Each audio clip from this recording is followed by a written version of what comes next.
Hola, nuevamente. Feliz de estar con ustedes una vez más, una semana más. Estamos para trabajar la semana 33 de Lenguaje y Literatura de segundo año. Vamos a trabajar específicamente la semana 2 de su unidad 7 de su libro de lengua. Pues bien contenta, como ya les mencionaba, de estar todavía acá.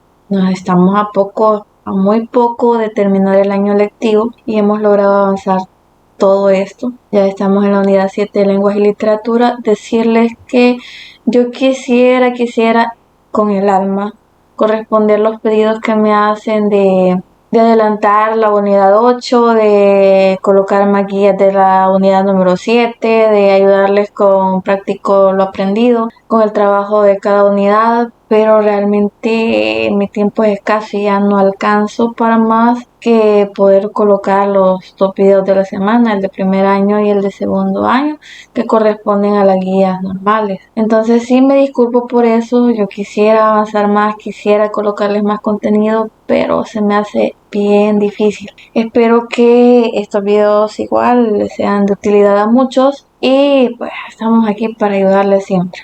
Si en algún momento yo puedo avanzar, lo haré, pero por el momento no he podido corresponder esos pedidos y lo lamento de verdad. Bueno, ya que he manifestado mis sentimientos, agradecer también por los comentarios de agradecimiento, por los comentarios reconociendo que el contenido les ayuda bastante, por sus likes, por recomendar también el canal, les agradezco un montón, ya que hemos subido en suscriptores últimamente y les pido que lo sigan haciendo y que me sigan dejando sus likes y sus comentarios. Bueno, ahora sí, empezaremos con la actividad número 1. La actividad número 1 se le refleja como una actividad a realizarse entre pares. Se le pide que lea el siguiente relato y el relato se titula La culpa es de los tlaxtecas. Vean, el relato da a conocer un momento de la historia en el que Laura, la señora de la casa, entra a la casa así como sigilosamente y la empleada, a la que se llama según el fragmento Nacha, oyó que llamaban a la puerta, pues respondió y vio que era la señora que llegaba y llegaba en muy malas condiciones. Según el fragmento, Laura entra así con cuidadito de que nadie la escuche y pues se queda viendo para todos lados observando si alguien la ha visto. Le pide un café a la empleada, le dice tengo frío y la empleada se asusta y le dice que si el señor la ve la va a matar. El señor es el esposo de Laura, la señora de la casa, y ella misma le dice también que ya la daban por muerta. Laura se asusta, se asombra, ve los mosaicos de la cocina, se sienta sobre una silla y se queda pensativa. Se da a conocer que en cierto momento Laura le dice a Nacha, la empleada, que la culpa es de los tlaxtecas. Le da a conocer, le hace saber que ella siente que merece lo que le está pasando, que es una mujer traidora como los tlaxtecas. Entonces, descrito el relato, decirle siempre, yo no se lo he leído a cabalidad, solo le he dado a conocer de lo que trata, usted puede leerlo mejor en casa, pero a partir del relato se le pide a usted que haga lo siguiente, se le pide que resuelva en el cuaderno y socialice las respuestas a los siguientes literales con la clase. En el literal A le preguntan acerca de qué emociones o sensaciones se perciben en el ambiente cuando la señora Laura entra a la cocina de su propia casa. Acá vamos a describir, vamos a establecer que se perciben diferentes emociones. Por un lado tenemos las emociones que da a conocer la empleada Nacha y por el otro lado tenemos las emociones de Laura. En cuanto a Nacha, esta se muestra sorprendida, se muestra preocupada y pensativa. Por su parte, Laura se muestra desconcertada, perdida y decepcionada. En el literal B le cuestionan acerca de qué situaciones han ocurrido previamente que puedan inferirse a partir de la advertencia de Nacha. Y la advertencia de Nacha era, el señor la va a matar y nosotros ya la dábamos por muerta. ¿Qué se puede inferir a partir de eso? Pues puede adivinarse que Laura ha cometido un error muy grave, que ha ofendido mucho a su esposo y su esposo se quiere vengar, quiere castigarla de alguna manera. En el literal C le cuestionan acerca de si considera que la situación por la que está atravesando Laura ocurre en nuestra sociedad actualmente o solo es parte de la literatura de ficción. Y claro que este tipo de situaciones siguen sucediendo, son reales en la sociedad actual, ya que claramente lo que está sucediendo en el relato es un caso de violencia. En el literal de él le piden responder si le parece normal que Laura se compare con los tlaxtecas y que asumirse de esa manera sea una forma de justificar la violencia de la que es víctima. No es normal que ella se compare con los tlaxtecas para poder justificar el abuso al que está siendo sometida. Pero suele suceder con las personas que son víctimas de violencia intrafamiliar y violencia doméstica que justifiquen el por qué sus agresores las castigan, las humillan, porque les hacen mal, porque las hacen sentir menos, porque les agreden, dado que sus mismos agresores les hacen creer que ellos hacen todas estas cosas en contra de la víctima porque la víctima es culpable o se lo gana. Ya para el literal E, le piden a usted que razone sobre la violencia de género, como un fenómeno cultural y que proponga algunas ideas para poder erradicar estas prácticas. Bueno, acerca de la reflexión que le piden, la que yo hago es la siguiente. La violencia de género es un fenómeno que afecta a muchas mujeres, a muchas familias en general, que sufren en silencio sin poder salir de esta situación que las destruye día con día y muchas veces les lleva hasta la muerte. Algunas ideas para erradicar la violencia de género serían que haya educación contra la violencia desde la familia, que se trabaje por una adecuación de las leyes de protección a la mujer, que se establezca programas de apoyo a las mujeres y que se desarrollen programas de inserción laboral para las personas víctimas de abuso. Agregado a lo anterior, se le muestra aquí alguna información aclaratoria acerca de los tlaxtecas que se mencionan en el fragmento,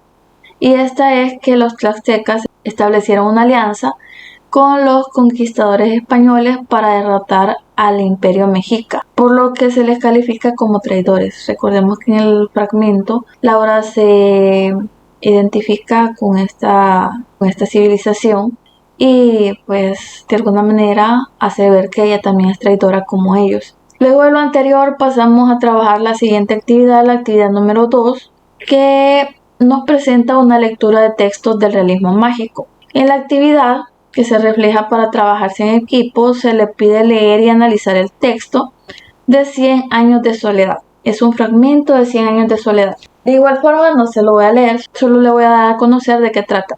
De esta obra, si usted la quiere conocer mejor, que sería lo más apropiado, que usted conozca mejor la obra y que la conozca en general, porque aquí solo nos presentan un fragmento. Le voy a agregar en los comentarios del video un link. Ahora sí le voy a cumplir, porque sí tengo el video, ya me cercioré. No va a pasar lo mismo que en la obra anterior, que les prometí el link y no se los coloqué porque el video se me bloqueó. Esta vez no, se lo voy a colocar. Y quien quiera acceder al video para conocer mejor la obra, en el video lo que va a encontrar es un audio relato de lo que la obra es en general. Quien quiera conocerla mejor, pues busca el link en los comentarios y verifica el audio relato. Bueno, pero ahora sí, ¿de qué trata el fragmento que vamos a analizar? El fragmento da a conocer cómo el coronel Aureliano envía una carta a su madre, Úrsula, quien en ese momento se encontraba cuidando de su padre enfermo. El padre de Aureliano era Arcadio Buendía. Arcadio Buendía se encontraba sumamente enfermo, Úrsula lo cuidaba, y Aureliano lo que hace es enviar una carta en la que pide que cuiden bien a su padre, ya que éste pronto morirá. Úrsula, al recibir la carta, dice: si Aureliano lo dice, Aureliano lo sabe. Es decir, que cree inmediatamente que Aureliano sabe de la muerte de su padre, que esto es cierto, que pronto José Arcadio morirá. Entonces Úrsula toma medidas. Hasta ese momento tenían a Aureliano atado a un castaño, dado que había perdido el control. Veía frecuentemente a Prudencio Aguilar, un hombre que había matado él a principio de la historia, que usted puede verificar por qué se dio esto en la obra, en el relato, en el audio relato que le voy a compartir. Y este hombre siempre se le aparecía. en un momento dado perdió la cordura totalmente y no quedó otra opción a su familia más que amarrarlo al árbol del castaño para que no se hiciese daño. Entonces estaba aquí amarrado cuando llega esa carta y Úrsula dice, pues si ya va a morir hay que procurarlo más. Entonces lo apartan del árbol de castaño y tratan de llevarlo a la cama. Sucede que Arcadio ya tenía un hábito de estar ahí en ese árbol. Lo llevan a la cama y al siguiente día amanece ahí mismo. Se dice que José Arcadio había desarrollado la habilidad o la destreza de hacerse más pesado con respecto a su peso normal. Entonces cuando lo trasladan del castaño a la cama, es difícil, incluso para 7 hombres, poderlo cargar, dado que pesaba muchísimo más. Bueno, él regresa al castaño, pero lo vuelven a llevar a la cama y un tiempo después de estar en cama, pues empeora claramente. Un día de tantos se aparece un visitante en la casa, Úrsula no sabe quién es y de repente este hombre se identifica como Cataure, el hermano de visitación que se había ido cuando se dio la peste del insomnio, había huido. Le preguntan al hombrecito qué hace ahí y él responde que ha llegado al sepelio del rey. Esto refiriéndose a José Arcadio. Hasta ese punto nadie sabía que José Arcadio había muerto. Úrsula inmediatamente va a cerciorarse de las condiciones de José Arcadio y encuentran que José Arcadio murió. Se dice que incluso hacen algunas pruebas, le ponen un espejo frente a la nariz para probar que esté muerto y en efecto ha muerto. Ya habiéndose cerciorado de que había muerto, empiezan las gestiones para el sepelio y le toman las medidas para el ataúd. En este momento en el que están tomándole las medidas para el ataúd, se asoman por la ventana y pueden ver una llovizna de flores amarillas. Esa llovizna de flores amarillas, que de forma simbólica cae al morir José Arcadio, inunda las calles al punto de que tuvieron que usar palas y rastrillos para poder apartar las necesarias y que pudiera pasar el cortejo funerario. Esto es lo que se da en el fragmento que nos relatan. Repito, usted puede conocer la obra de forma más general en el audiorelato que le voy a compartir y así va a poder entender un poco mejor el contexto de este fragmento. La obra 100 años de soledad es una obra del realismo mágico propia de Gabriel García Márquez. A partir de lo anterior se le pide resolver ciertos literales, pero antes vamos a conocer un poco acerca de Gabriel García Márquez. Se dice que este señor, este autor, este escritor, viviera de 1927 a 2014. Fue un escritor colombiano que ganó el Premio Nobel de Literatura en 1982. Una de sus obras más reconocidas fue 100 años de soledad, de la que estamos hablando en este momento, considerada un referente del realismo mágico. Un dato importante de la obra 100 años de soledad es que es una obra muy especial. Encierra un juego intenso entre la realidad y la fantasía, una variedad y a la vez limitación de personajes, ya que hay muchos personajes, pero muchos tienen el mismo nombre, así que suelen confundirse. También hay muchos saltos de tiempo y mucha naturalidad en cuanto a la interacción personaje, contexto y real. Además de eso, y el dato curioso que les tengo es que la obra fue pedida muchas veces a Gabriel García Márquez, la historia, para poderla hacer una serie o película. Pero Gabriel García Márquez siempre se negó. Obviamente este permiso que él daría como autor de la obra le iba a ser remunerado. Nunca lo consideró apropiado, así que nunca aceptó una propuesta. Se decía por ahí de 2018 que los herederos de Gabriel García Márquez habían llegado a un acuerdo con Netflix y que Netflix iba a transmitir 100 años de soledad como una película, una serie propia de ellos. Pero hasta el momento la verdad no estoy enterada si se está trabajando o si ya se hizo, ya se produjo la serie. Pero sí, ya estaba en proceso antes de la situación de pandemia por COVID-19 que vivimos, este acuerdo entre los herederos de Gabriel García Márquez y Netflix para hacer 100 años de soledad, una serie o película en Netflix. Bueno, dicho lo anterior, continuamos con nuestro trabajo. En el literal A, para el trabajo de esta actividad le piden que resuma en 10 enunciados las acciones que componen el relato. Esto lo va a hacer completando lo que hace o lo que ocurre a cada personaje o situación que se le plantea a continuación, en este orden que le muestran acá. Y empezamos con Aureliano. Para Aureliano tenemos que este se encontraba fuera de Macondo, pero envía una carta para pedir que cuiden a su padre, a José Arcadio, pues este informa a Úrsula, su madre, que José Arcadio se encuentra próximo a morir. Luego tenemos a Úrsula. Úrsula es la esposa de José Arcadio, quien recibe la carta de Aureliano. Hasta ahí había cuidado a José Arcadio muy bien, pero al momento de recibir la carta, ella cree totalmente en lo que Aureliano le comunica, toma ciertas medidas para que José Arcadio se encuentre aún mejor. Luego tenemos a los 7 hombres. Los 7 hombres son quienes cargan a José Arcadio para llevarlo desde el árbol de castaño hasta su cama, y se dice, según el relato, que aún a 7 hombres les fue difícil mover a José Arcadio, porque José Arcadio había desarrollado la habilidad de hacerse más pesado con respecto de su peso normal. Luego tenemos a José Arcadio Buendía. José Arcadio Buendía es el hombre que se encuentra en ese punto enfermo, de alguna manera próximo a morir. Él ha sido atado a un árbol de castaño, como mencionaba anteriormente, porque había perdido la cordura. Su hijo afirma que este está próximo a morir y le trasladan hasta su cama para cuidarlo mejor. Un día de tantos, este amanece muerto, y el día de su sepelio hay un evento especial que ya vamos a mencionar más adelante. Luego tenemos a Úrsula nuevamente, quien en un momento dado se encuentra ante la presencia de Cataure. Ve llegar a Cataure, ella se sorprende pensando que es Melquíades quien lo visitaba periódicamente.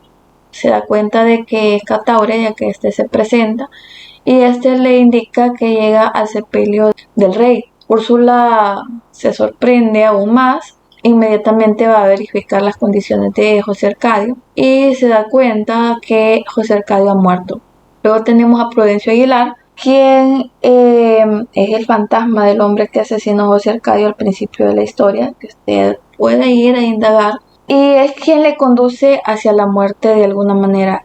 Estando enfermo y a punto de morir, cuando es trasladado del castaño a su cama, pasan unos días y un día de tanto, según el fragmento, Prudencio Aguilar toca el hombro de José Arcadio y esto lo hace en un cuarto intermedio, lo que ocasiona que José Arcadio se quede para siempre en ese cuarto intermedio pensando que es un cuarto real. Luego tenemos a Cataura, del cual ya habíamos hablado. Es el hermano de Visitación, quien llega de repente a Macondo, se presenta y da a conocer que ha llegado al sepelio del rey. Tenemos a José Arcadio Buendía, quien al final de la historia muere, y en su sepelio ocurren muchas cosas maravillosas que tenemos a continuación. Se da una lluvia de flores amarillas que caen desde el cielo simbólicamente como despedida al rey José Arcadio, y que inundan las calles al extremo de que hay que apartarlas con rastrillos y palas para que el entierro pueda pasar. En el literal B se le pide que identifique los eventos maravillosos o sobrenaturales que caracterizan a la literatura del realismo, que los transcriba y que escriba un comentario en el que explique su elección y que se guíe por el ejemplo que se le muestra a continuación. Tenemos aquí el primer evento que se nos da como muestra de lo que debemos hacer. Y este es: un emisario especial llevó a la casa un sobre lacrado, dentro del cual había un papel escrito con la caligrafía preciosa del coronel. Cuiden mucho a papá porque se va a morir. Úrsula se alarmó. Si Aureliano lo dice, Aureliano lo sabe. Esta es la muestra de cómo debemos extraer los fragmentos que necesitamos. Y a partir de eso yo le presento mi propuesta. Usted puede revisar el fragmento y construir otras. Las mías son las siguientes. Como evento primero para mí tengo el siguiente fragmento. No era pesado como siempre, sino que en su prolongada estancia bajo el castaño había desarrollado la facultad de aumentar de peso voluntariamente, hasta el punto que 7 hombres no pudieron con él. ¿Por qué se elige este fragmento? Pues claramente da a conocer una mezcla de realidad y ficción, en la cual una persona normal aparentemente puede aumentar de peso voluntariamente. Llega a ser tan pesado que 7 hombres no pueden manipularlo. Bueno, para mi evento número 2 tengo un tufo de hongos tiernos, de flor de palo, de antigua y reconcentrada intemperie impregnó el aire del dormitorio. Para el evento 3 tengo al día siguiente no amaneció en la cama. Después de buscarlo por todos los cuartos, Úrsula lo encontró otra vez bajo el castaño. Se dice en el fragmento que esta acción José Arcadio no la hizo por voluntad. Es como que ya había creado un hábito de estar bajo el castaño y por instinto, un fenómeno mágico si usted lo quiere ver así, él vuelve al castaño nuevamente ya que había creado con el castaño un apego. Para el siguiente evento tenemos Prudencio Aguilar le tocó el hombro en un cuarto intermedio y él se quedó ahí para siempre, creyendo que era un cuarto normal. Escogí este fragmento porque en él se refleja claramente la mezcla de ficción y fantasía. Tenemos que se menciona que Prudencio Aguilar le tocó el hombro a José Arcadio. Prudencio Aguilar en ese punto era un fantasma, dado que había muerto hace mucho tiempo. Con ese toque del hombro, José Arcadio muere y queda para siempre en un cuarto intermedio pensando que era un cuarto real. Y el siguiente fragmento, el último que le propongo, es poco después, cuando el carpintero le tomó las medidas para el ataúd, vieron a través de la ventana que estaba cayendo una llovizna de minúsculas flores amarillas. Sabemos que esto no sucede en la realidad, como se plantea en el texto, ya que se plantea como una lluvia desde el cielo de flores amarillas, una lluvia capaz de inundar las calles y que esa inundación fuera tal que hubo que apartar estas flores con palas y rastrillos para que pasara el entierro. Esto no sucede en la realidad, es obvio que es una ficción, en un momento en el que los personajes estaban viviendo su dolor y obviamente se da la mezcla de fantasía y realidad en el punto en que una familia aparentemente normal que va a realizar un ritual como lo es un entierro vive una situación tan mágica, tan maravillosa como una lluvia de flores amarillas. Para el literal C se le pide que conteste cómo se relaciona la realidad y la ficción en la muestra del autor. Y tenemos acerca de esto que en el relato se describe una familia normal, entre comillas, en la que se viven momentos, eventos mágicos y los mismos son percibidos por ellos con una normalidad, con una naturalidad. Luego del literal C se le pide que resuelva lo siguiente en el cuaderno. En el literal D se le dan las siguientes indicaciones. Se le pide que tome como punto de partida la muerte de José Arcadio Buendía y el fenómeno de la lluvia de flores amarillas para poder escribir una crónica periodística que relate con detalle los sucesos enmarcados en este acontecimiento, que debe incluir dentro de esta crónica el cortejo fúnebre y el entierro. La propuesta que yo le tengo para esta actividad es la siguiente. Tenemos acá el desarrollo de la crónica periodística. Vamos a iniciar por establecer qué es una crónica periodística y esta es un texto narrativo del género periodístico donde se combina la narración documental, el enfoque noticioso y se le agrega algo de ficción. ¿Cómo se estructura la crónica periodística? Una crónica periodística se compone de una entrada, el cuerpo y la conclusión. En la entrada vamos a tener el título o antetítulo, subtítulo y breve párrafo de entrada. Luego en el cuerpo tendremos los detalles de los hechos en cuanto a personajes, tiempo y espacio y en la conclusión tendremos una invitación a reflexión. Tenemos acá la propuesta de crónica periodística iniciando por el título, la vamos a llamar La lluvia de flores amarillas en pleno entierro. El antetítulo sería El cortejo fúnebre de José Arcadio y la lluvia de flores amarillas. El subtítulo sería Un sepelio para recordar. Dentro del cuerpo de la crónica tendremos el siguiente texto. La muerte de José Arcadio Buendía, fundador de Macondo, fue seguida de una llovizna de flores amarillas que cayó sobre el pueblo fantasmal, cubriendo los techos de las casas. y abriéndole paso con palas y rastrillos al padre Ángel, en la colcha compacta amarilla que ahora son las calles, marcha el cortejo fúnebre de la raíz de los Buendía. La conclusión va a ser: es necesario entender cómo hasta la naturaleza interviene de forma fantástica cuando un hecho resulta tan lamentable. Esta sería la propuesta de crónica para esta actividad. Usted decide si la toma tal cual, si la modifica, si la toma como referencia para hacer la suya propia, pero aquí la tiene. Continuamos ahora con la actividad número 3, una actividad que se refleja para trabajarse de forma individual, en la que le piden que lea y analice el fragmento de la obra de Juan Rulfo, Pedro Páramo.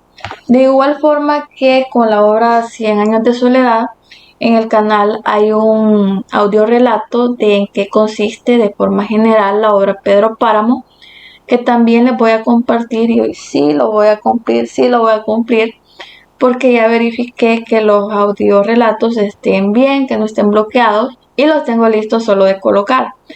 Disculpas nuevamente por la vez anterior en la cual no les pude cumplir debido a cosas que estaban fuera de mi alcance, como les comuniqué en su momento, pero esta vez sí les voy a colocar los links y usted puede acceder a ellos si quiere conocer mejor las obras. Bueno, antes de comenzar el relato, ya que yo les voy a describir de forma general de qué trata este texto, tenemos algunas palabritas que posiblemente a usted le resulten desconocidas dentro del fragmento.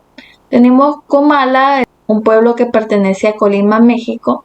Tenemos Canícula, definido como periodo del año en el que es más fuerte el calor. Y tenemos Saponaria, una planta de flores grandes, olorosas, de color blanco, rosado, agrupadas en panojas. Su jugo suele hacer espuma y se emplean como jabón. Bueno, ya que sabemos en qué consisten esos conceptos, vamos a hablar de qué trata el fragmento. El fragmento inicia el relato por parte de Juan Preciado, en el cual da a conocer cómo en su lecho de muerte su madre le pidió que fuera a Comala a buscar a un tal Pedro Páramo. Este tal Pedro Páramo era nada más y nada menos que el padre de Juan Preciado, que de alguna forma abandonó a su madre cuando su madre estaba embarazada de él. Su madre le dijo: voy a ir donde mi hermana, vienes a buscarme. Las cosas ya no iban bien con ellos y él le dijo: sí, puedes irte. Jamás la fue a buscar. Entonces, todo este tiempo la madre de Juan Preciado no se había interesado porque su hijo buscara a Pedro Páramo, pero en su lecho de muerte le implora que lo haga. Le dice: ahí vas a estar más cerca de mí, ahí vas a escuchar mi voz, por favor ve, búscame y no le pidas nada, solo reclámale lo que es nuestro, lo que debió haberme dado durante todo este tiempo. Vale aclarar que cuando Pedro Páramo se casó con la madre de Juan Preciado, lo hizo por interés y le quitó las únicas pertenencias que tenía. Así Pedro Páramo se fue enriqueciendo, haciendo una trampa y otra, y llegó a ser muy poderoso en el pueblo donde vivía, que el pueblo era Comala. Juan Preciado manifiesta que en un primer momento él toma la mano de su madre, le promete que irá a buscar a Pedro Páramo, que va a cumplir con sus deseos, pero realmente no espera hacerlo o no tiene la intención de hacerlo. Pero comienza a soñarse con todo aquello que supuestamente reclamaría su padre y se motiva a ir a Comala a buscar a Pedro Páramo. En el camino a Comala se encuentra a un personaje que va hacia Comala con una carreta. Este personaje, después de haberlo seguido, le da la oportunidad de que suba a su carreta y lo lleva al pueblo. Este personaje se llama Abundio. Según la obra, este hombre resulta ser finalmente hermano de Juan Preciado, un hijo más de Pedro Páramo, que es quien lo mata al final de la historia. Bueno, usted va a ir a ver el resultado del audiolibro, va a ir a escuchar el audiolibro y a darse cuenta de lo que sucede en la historia. Abundio dirige a Juan Preciado hasta el pueblo, y estando en el pueblo Juan Preciado se extraña porque todo se ve abandonado, todo se ve solo, y le pregunta a Abundio que qué sucede ahí, que si no hay nadie viviendo en ese pueblo. A lo que Abundio responde que hace mucho tiempo que nadie visita el pueblo y que nadie vive ahí. A pesar de eso, y agregado a lo que dice el fragmento, Juan Preciado se queda ahí Abundio le recomienda a una persona que lo va a alojar y Juan Preciado se dirige hacia ese lugar. Bueno, esto es lo que trata el fragmento. Usted puede ir a conocer mejor la obra, como ya le dije varias veces. Al audiolibro voy a indagar en algún resumen. A partir de lo anterior, se le pide que usted trabaje los siguientes literales. Se le pide resolver en su cuaderno 5 literales específicamente. En el literal A se le pide que conteste si en el texto se presenta la técnica de polifonía, si usted cree que sí o que no, y cualquiera que sea su respuesta, que explique por qué escogió esa respuesta. Y vea que en el texto sí hay polifonía. Sabemos que la polifonía es la interacción de varias voces en un relato. Pueden ser voces del personaje con el narrador o voces de los personajes solamente. Y sí, en el texto hay polifonía, dado que interactúan las voces de los personajes Juan Preciado y Abundio. En el literal B se le cuestiona acerca de por qué el personaje decide emprender el viaje a Comala. Ya hablábamos de esto anteriormente. El personaje es Juan Preciado y este deja ver que su viaje a Comala se debe a una promesa que le hizo a su madre en su lecho de muerte. Juan Preciado prometió a Dolores, su madre, que iría a Comala a buscar a su padre para poder reclamarle lo que le correspondía. Luego se le cuestiona en el literal C cuál es el propósito del viaje. Juan Preciado pretende cumplir la promesa que hizo a su madre y también persigue reclamar lo que le corresponde de las riquezas de Pedro Páramo. De hecho, como me comentaba anteriormente, él aclara que en un primer momento él no esperaba cumplir la promesa que había hecho a su madre, pero que a medida fue considerando la posibilidad de obtener aquello que le correspondía, se animó a hacer el viaje. En el literal D se le pide que elabore una descripción del espacio en el que se desarrollan las acciones. Esta descripción va a darse de la siguiente forma. Los acontecimientos dentro de la historia se desarrollan en un contexto de irrealidad. Hay momentos dentro del fragmento en los que no se distingue, y de la obra en general, en los que no se distingue hasta qué punto el contexto o el ambiente en el que se desenvuelve el protagonista es real o es solo parte de un sueño o de su imaginación. Dado que en el contexto, en el ambiente, se percibe una especie de pueblo fantasma en el que interactúan las almas de aquellos residentes de Comala que no alcanzaron el perdón. En el literal D se le pide responder cuáles características del realismo mágico se presentan en el texto y qué justifique su respuesta. Obviamente en el texto hay una mezcla de realidad y ficción. Vemos personas muertas conviviendo con seres vivos, específicamente Juan Preciado conviviendo con un pueblo fantasma. Hay un punto en la obra que no se sabe incluso si Juan Preciado estuvo vivo durante toda la obra. Hay muchos saltos de tiempo, en el fragmento lo podemos percibir en el momento en que Juan Preciado inicia relatando cómo su madre le pide que vaya a Comala y de repente él se encuentra en el presente haciendo el viaje a Comala. También tenemos dentro del fragmento un mundo onírico, un mundo en el que no se sabe si el personaje está teniendo un sueño o está viviendo algo real. Pues más adelante se percibe que esa escena con Abundio pudo estar solo en su imaginación, dado que al terminar la historia, Abundio muere luego de haber matado a Pedro Páramo. Y para el momento en que Juan Preciado llega a Comala, Pedro Páramo ya está muerto, por lo tanto Abundio también. Y el fragmento plantea que esta persona que conduce a Juan Preciado, que es Abundio, está viva. Ahí se percibe el mundo onírico, ya que no se sabe si el personaje está alucinando, está soñando o está viviendo algo real. Y por último tenemos la polifonía, que obviamente sí se da, ya lo respondíamos anteriormente, que es la interacción entre varias voces dentro de un mismo texto. Estas son las características que yo le propongo. Usted puede analizar un poco más el fragmento y encontrar otras si las hubiese. Antes de terminar, vamos a verificar la información que se nos presenta acerca de Juan Rulfo, el autor de Pedro Páramo. De él se nos dice que vivió de 1918 a 1986. Fue un escritor mexicano. Sus obras El Llano en Llamas y Pedro Páramo bastaron para que fuera reconocido como uno de los grandes maestros de la narrativa hispanoamericana del siglo XX. Para finalizar, se le pide que socialice sus análisis con la clase y se le asigna una actividad para realizar en casa. En la actividad para realizar en casa se le pide investigar qué son los organigramas y también investigar cómo se redacta una carta para solicitar empleo. Ahora sí, esto sería todo de la semana 2 para la unidad 7 de su libro de lengua, semana número 33 de lenguaje y literatura para el presente año lectivo. Espero que lo compartido les sirva mucho. Como siempre, recordarle que si no se ha suscrito al canal, porfa se suscriba. Que si puede recomendar los videos con alguien más, se lo voy a agradecer infinitamente. Compañeros, amigos, docentes, que me deje su like, que comente porfis y que no se salten los anuncios, por favor, por favor, por favor. No se salten los anuncios. Esto sería todo. Se les quiere un montón. Bendiciones.